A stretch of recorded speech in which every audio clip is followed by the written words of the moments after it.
రేవంత్ రెడ్డి, నువ్వు మాట్లాడుతుంటే తాగినోని మాటలకు సాగినోని మాటలకు తేడా తెలుస్తలేదు. చంద్రబాబు రాసిచ్చిన స్క్రిప్టు చదివి అబద్ధాలాడ్డు తప్ప ఏనాడన్నా నువ్వు స్వతహాగా నిజాలు తెలుసుకునే ప్రయత్నం చేసినవా? తెలంగాణకు 180 మిలియన్ల యూనిట్ల విద్యుత్తు అదనంగా ఇచ్చిండ్రన్నావు.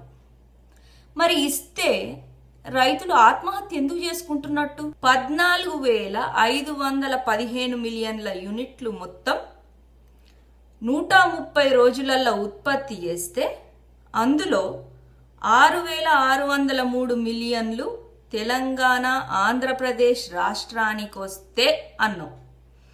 ఇది మళ్ళొకసారి నీ వీడియో చూసుకో, 5 నిమిషాల 22 సెకండ్ల దగ్గర తెలంగాణ ఆంధ్రప్రదేశ్ రాష్ట్రానికి వస్తే అన్నావు. కేసీఆర్ గారు అంకెల్ చెప్పినప్పుడల్లా పాత్రికేయులకు సారీ చెప్పిండు, ఎందుకంటే అబద్ధాలు చెప్పి మభ్యపెట్టాలనుకుంటున్నాడు అన్నావు నిన్న. నీకు ఇంగ్లీష్ వచ్చా?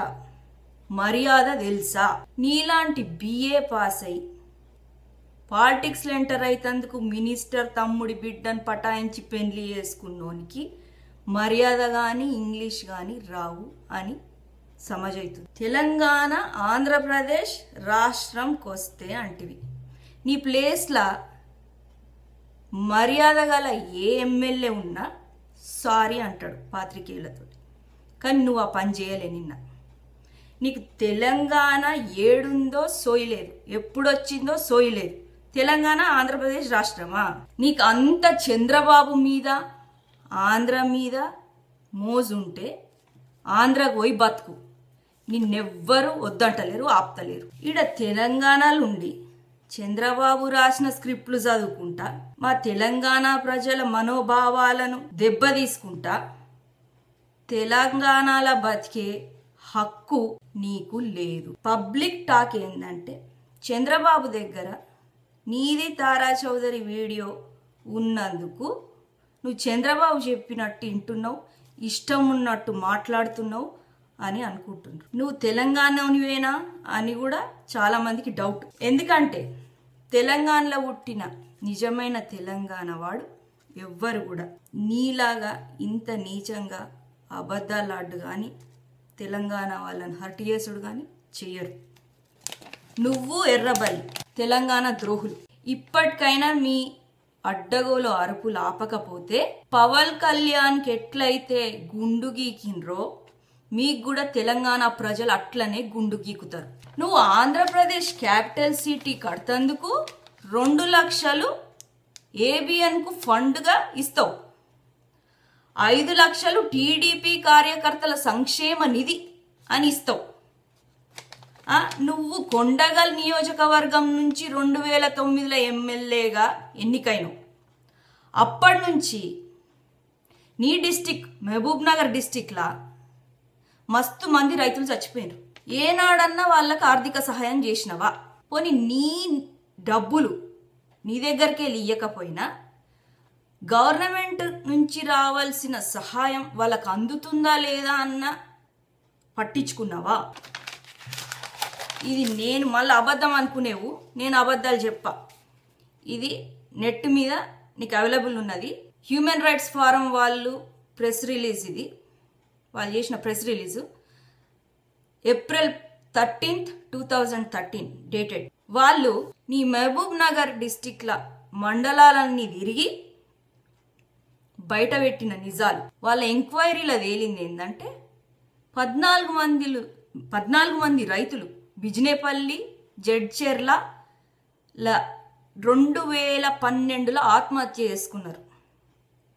కేవలం 12 రోజుల గ్యాప్లా 3 రైతులు ఆత్మహత్య చేసుకున్నారు. ఈ పత్తి రైతులు చేసిన అప్పు 2 లక్షల కన్నా తక్కువ, ఒక్కొక్కరి అప్పు 2 లక్షల కన్నా తక్కువ. కానీ వాళ్ళు తీసుకున్న అప్పు చెల్లించలేక, విపరీత వడ్డీలు కట్టలేక, అప్పులు గుట్టక ఆత్మహత్య చేసుకున్నారు. మరి ఈ ఆత్మహత్యకు గురైన రైతులు జీవో 421 ప్రకారం ఆర్థిక సహకారం పునరావాసానికి అర్హులు. వీరికి ఇమ్మీడియట్గా 1,00,000 ఎక్స్గ్రేషియా, 50,000 రుణమాఫీ గవర్నమెంట్ ఇయ్యాలే.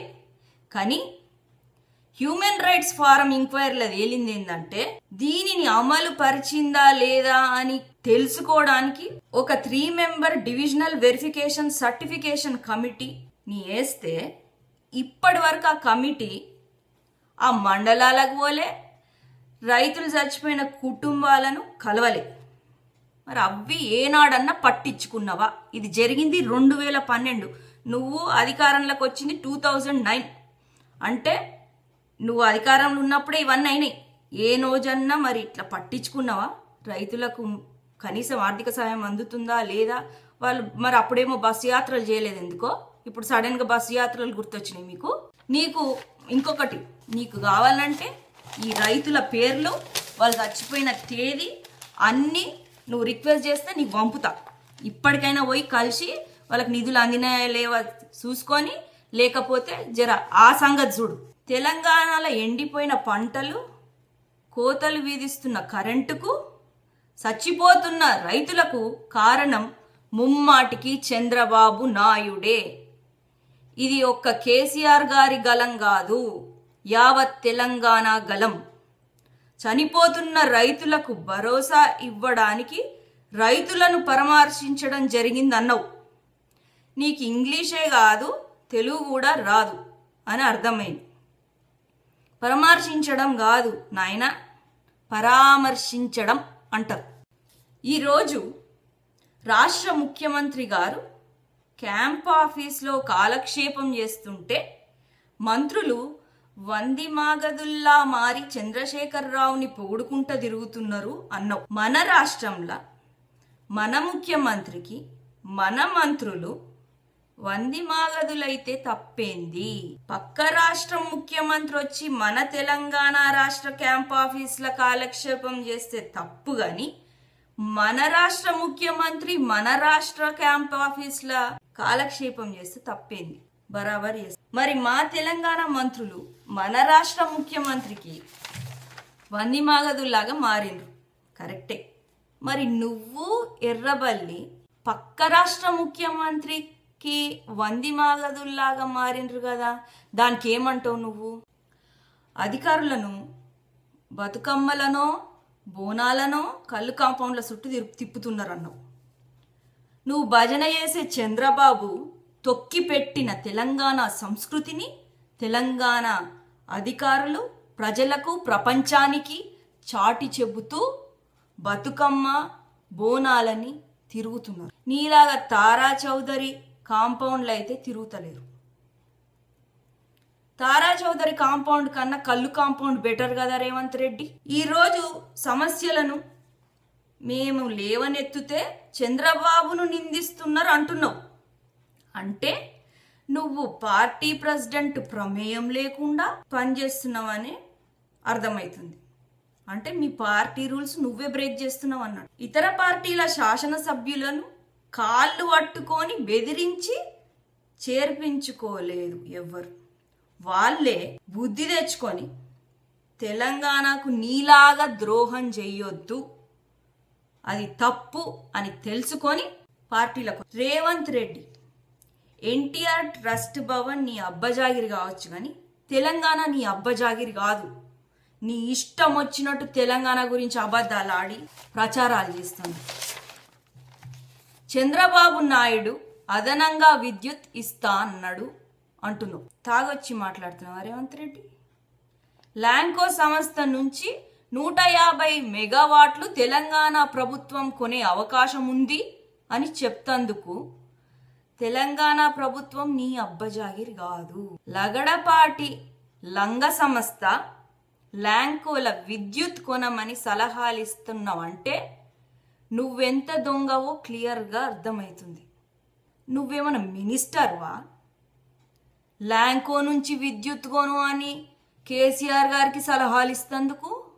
చంద్రశేఖర్ రావు గారు ఫైళ్లు తప్పకుండా తిరస్కరిస్తారు. న్యాయమైన ఏ నాయకుడైనా అదే పని చేస్తారు. ఇంకా నువ్వు కేసీఆర్ ఫైళ్లు తిరస్కరించలేదా అని ప్రశ్నిస్తున్నావు. నీకేమన్నా కొంచెమన్నా సిగ్గుందా? ఇట్లా మాట్లాడి తెలంగాణ ప్రజల ఇజ్జత్ తీస్తున్నావు. ల్యాంకో లగడపాటి సంగతి యావత్ ప్రపంచం మొన్న పార్లమెంట్లో చూసింది. నువ్వు మందేసి మూటల కమ్ముడు పోయి మాట్లాడుతున్నావు అని అర్థమవుతుంది. లగడపాటి ల్యాంకో మెగా స్కామ్ తెలిసి నువ్వు దొంగల పాట పాడుతున్నావు అంటే నువ్వెంత పెద్ద దొంగవో అర్థమవుతుంది.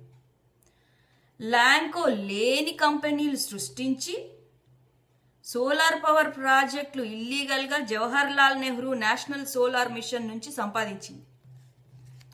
ఢిల్లీలో ఉన్న NGO centre for science and environment conduct చేసిన ఇన్వెస్టిగేషన్లో లగడపాటి సృష్టించిన ఫేక్ కంపెనీల మెగా స్కామ్ బయటపడింది. అలాంటి కంపెనీల నుంచి విద్యుత్ ఎందుకు గొంటలేమని ప్రశ్నిస్తున్నావా నువ్వు? తెలంగాణ ప్రజలను మభ్యపెట్టేది, అబద్ధాలాడేది, మోసం చేసేది నువ్వు, నీ నాయకుడు Chandrababu Naidu.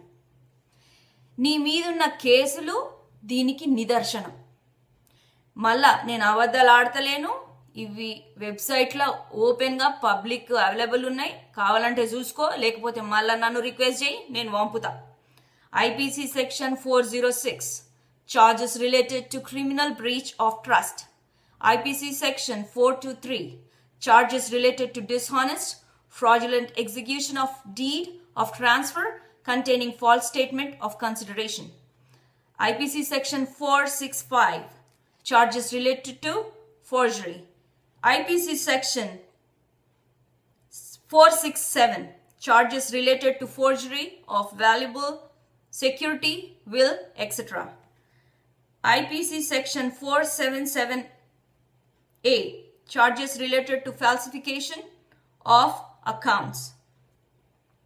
IPC 143 charges related to punishment. IPC 341 charges related to wrongful restraint.